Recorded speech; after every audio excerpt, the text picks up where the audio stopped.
spring was a success looking back on it? Absolutely. I mean, if you look at where we came from, we were from running an odd-stack defense. I mean, well, actually, let's back this up even more. Started out not having a coach in the beginning of January.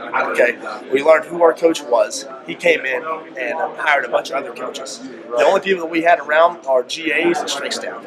So since January, we have adopted a culture. We've adopted a staff. The staff has adopted us, and they've adopted what we're about.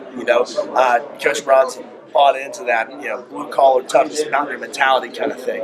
And if you look where we've come from the spring, we've adopted a coaching staff. We've adopted a style of play, and then ultimately we get down to the nitty gritty of it. We've adopted a new defense. There's different stuff on offense we're doing. Bigger personnel. We've completely changed our makeup and what we look like as a team. And if you look at it, regardless of whether or not we're ready to play our first game right now, we have come such a long way, and the limit, the sky is the absolute limit for us. So I think that we've got a good start. We know where we need to be. Like Coach Brown says, that we're going to be great at some point. It might not be today. It might not be tomorrow. It might not be next week. But we're going to be ready, and we're going to be great at some point. It's just right. You talk about having to adapt. What did you think of the in-game communication? They did a really good job, and at first we were all a little scattered, but I think that's one thing that Coach Brown stresses is for us to be able to adapt in multiple situations. Just like last year, Coach Julian Miller rotated the D-line, so it's just getting started like that, and I think that overall they did a really good job putting together a very game simulated type of deal for us, just to get used to what it's going to be like by the time that September rolls around. A couple days ago, you were talking about Taj. What does he add? What's he bring? He brings a lot to the table, and you guys want to talk about being a football player and all this stuff, but the guy is genuinely just a joy to be around. So if you really take football out of it, I think he's a really good down-to-earth kid. He always tries to do the right thing.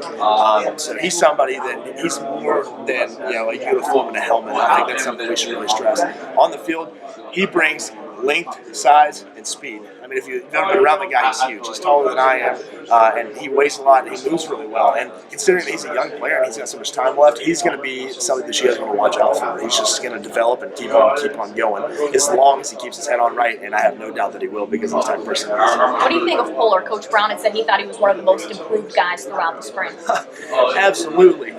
Jeff and I came in 4 years ago, right?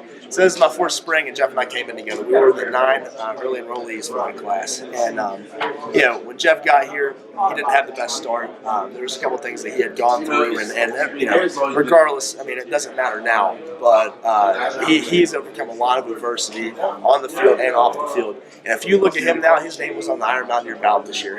And I walked in there, and I was like, man, look at how far he's come. And I've told him that. I've told him every single day that I'm proud of him. I'm so impressed by him. And, and like I said, take football out of it for a little bit. He's developed into a man that is ready to go out and do better in the world, So put the pads back on. He is transformed as a player, and it's an awesome to watch.